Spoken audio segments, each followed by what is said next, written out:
Ho Chi's tunnels once stretched over 250 kilometers, dug almost entirely by hand beneath the countryside outside Saigon. By the end of this, you have a full 4-day plan and exact prices for everything. That means the palace's underground bunker, the Mekong's back canals, and the stalls inside Quan An Ngon. This is how to spend 4 days in Ho Chi Minh City, Vietnam. Let's dive in.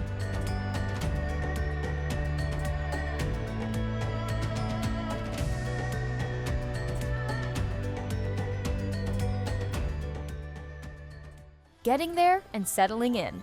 Most flights land at Tan Son Nhut Airport, 7 kilometers from District 1. A grab car into the center costs roughly $5 to $11 and takes 25 to 45 minutes depending on traffic. Base yourself in District 1, ideally around Le Thon Ton or Pham Ngu Lao, rather than further out. Everything in this itinerary sits within a short grab ride, and accommodation for every budget is covered in the practical section below. Day 1. Get your bearings. Morning. Reunification Palace still sits exactly as it did on the morning a North Vietnamese tank crashed through its front gates, right down to the rotary phones left sitting on the desks. The 1960s reception halls upstairs run wall to wall in lacquer screens and sunken conversation pits, built for a president who governed South Vietnam from this address until the war ended around him. A full access ticket costs around $3 and covers both the main palace and the historical exhibition. It's open daily from 7 in the morning until 6 in the evening. Budget 90 minutes to explore properly, including the underground level and the rooftop helicopter pad, where the airframe used in the final evacuation still sits parked exactly where it landed. Head down to the basement first. The War Command room down there still holds its original telex machines and hand-marked campaign maps, and because it sits below the grand staircase, most visitors never find the entrance and miss it entirely, funneling straight from the lobby up toward the brighter reception rooms instead. Cover your shoulders before entering. Security at the gate turns away sleeveless tops and short shorts, regardless of how hot the morning has already gotten. Afternoon.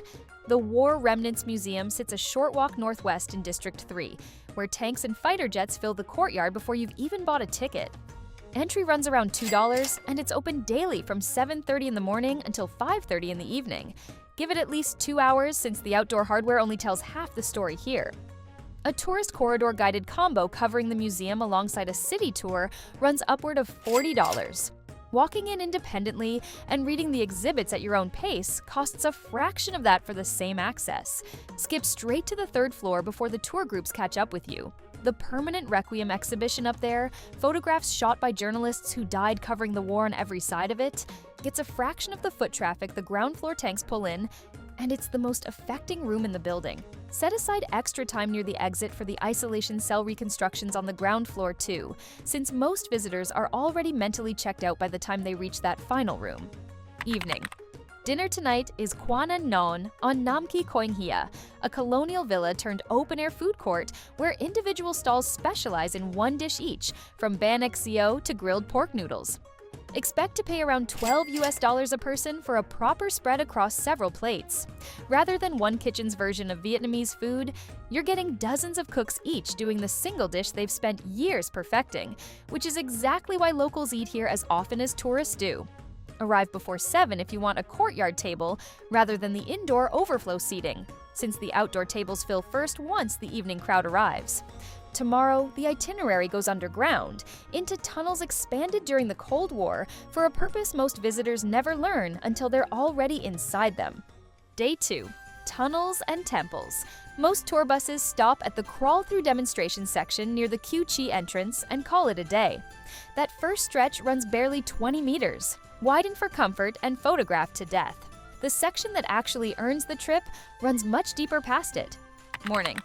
Ho Chi's tunnels once stretched over 250 kilometers beneath the countryside, and dropping through the entrance hatch into the packed earth passage below puts you inside a network built almost entirely by hand, using little more than short-handled shovels and baskets of dug earth hidden under leaf litter. Entry to the Ben Duoc site runs around $5, covering admission and a local guide. It's open 7 in the morning until 5 in the evening, with the ticket counter closing an hour earlier.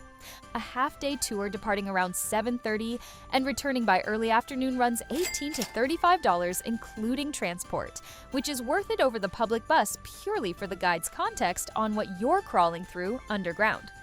Push past the first crawl section toward the longer widened stretch deeper into the site. It runs for over 100 meters rather than 20, and because it takes more effort and daylight to reach, most tour groups never make it that far.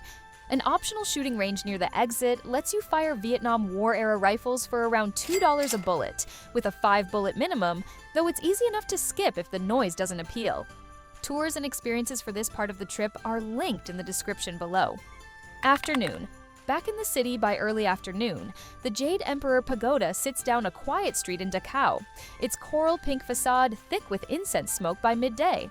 Built in 1909 by Cantonese immigrants, the pagoda's carved wooden panels inside depict judgment scenes so vivid they've unsettled visitors for over a century.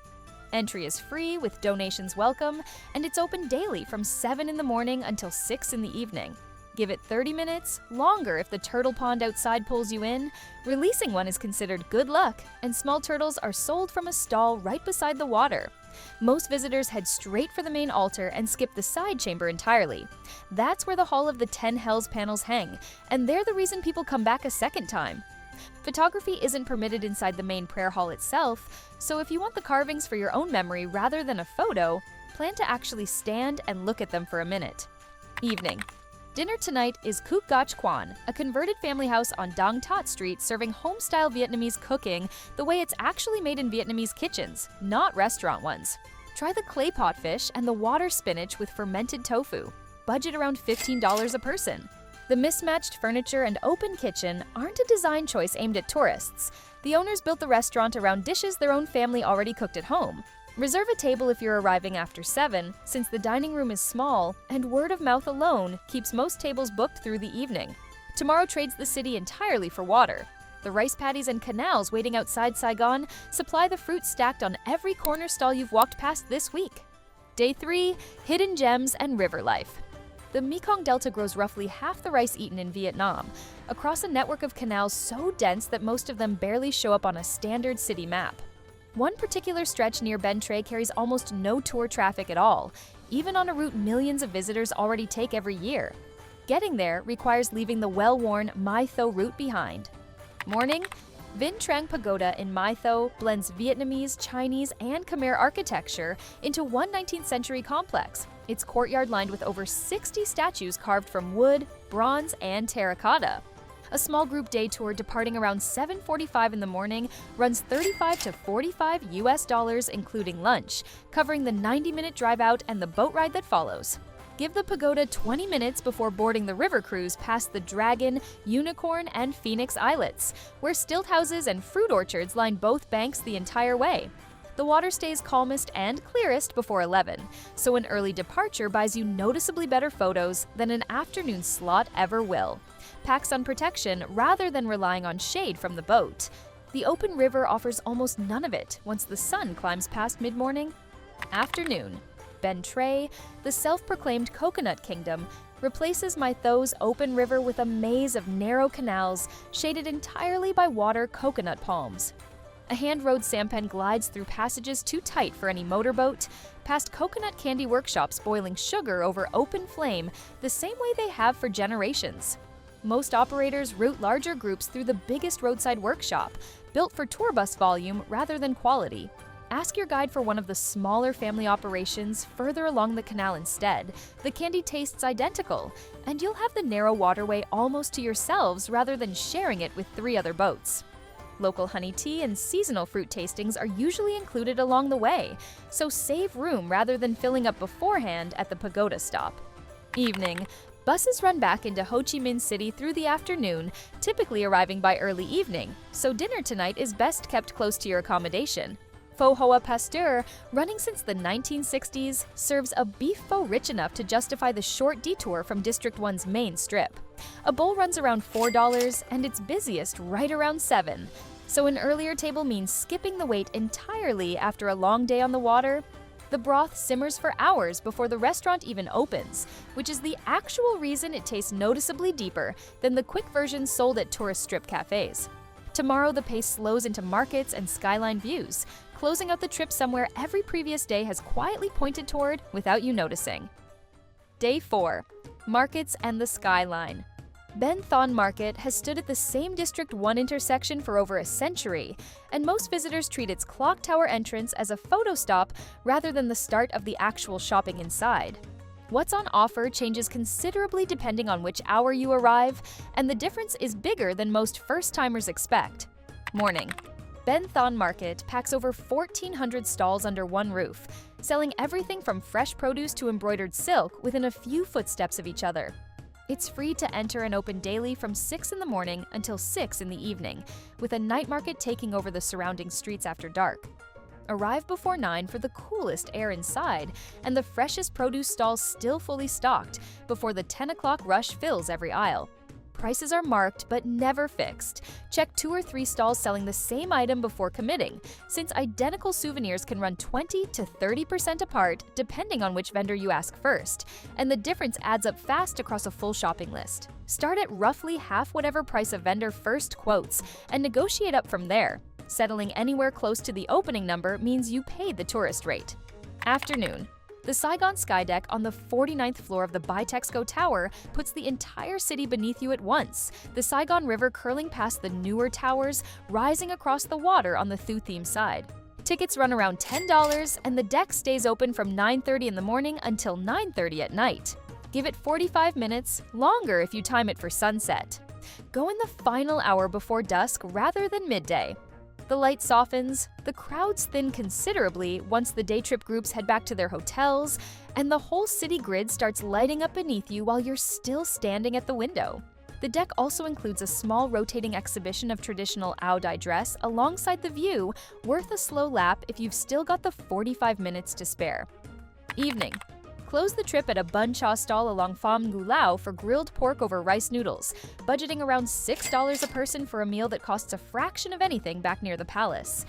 It's the kind of last dinner that has nothing to prove, eaten standing at a plastic stool on the sidewalk, and that's exactly the point after 4 days of temples, tunnels, and canals. Sit facing the street rather than the wall, if a seat allows it. Pham Ngu Lao's evening foot traffic is its own kind of entertainment on a last night in the city. If you're planning any tours or activities for this trip, I've linked some of the best rated options in the video description to make things easier. Essential practical information. Transportation. Grab is the standard way to move around. A short District 1 ride runs $1 to $3, and the app shows the fare before you confirm.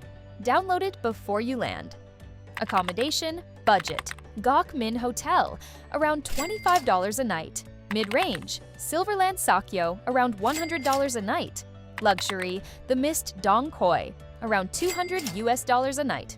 Food, try banh mi from a street cart rather than a sit-down restaurant, and Vietnamese egg coffee at a cafe along Nguyen Hue. Weather and packing, humidity stays high year-round. Pack breathable fabrics and a compact umbrella for sudden afternoon downpours between May and October. December through April runs drier and slightly cooler, making it the more comfortable window for walking heavy days. Booking strategy: reserve the Ho Chi and Mekong day tours 2 to 3 days ahead. Palace and museum tickets are fine to buy same day at the gate. Mistakes to avoid: skipping the airport fee warning. Drivers waiting inside the arrivals hall at Tan Son Hat frequently quote flat fares 3 times the metered rate, counting on jet-lagged travelers not questioning it. That can mean overpaying by $15 to $20 for a 7-kilometer ride. Walk past them to the official Grab pickup zone outside instead. Visiting Ho Chi on a weekend crowds at the tunnels stretch the crawl-through queues past 40 minutes and rush every guide's pacing through the site. A weekday morning visit cuts that wait dramatically and gives the guide room to actually explain what you're seeing. Paying in US dollars at small vendors, street stalls and small shops often round exchange rates badly in their own favor when accepting US dollars directly, quietly costing you 10 to 15% on every purchase. Withdraw local currency from a bank ATM and pay in that instead. The most striking room in this city isn't inside any temple. It's a basement war room in Reunification Palace, still wired with the telex machines from the morning this country reunified. Which of these 4 days would you start with? drop it in the comments below. Subscribe and hit the notification bell so you don't miss the next guide. And check out the next video for another incredible destination worth adding to your travel list.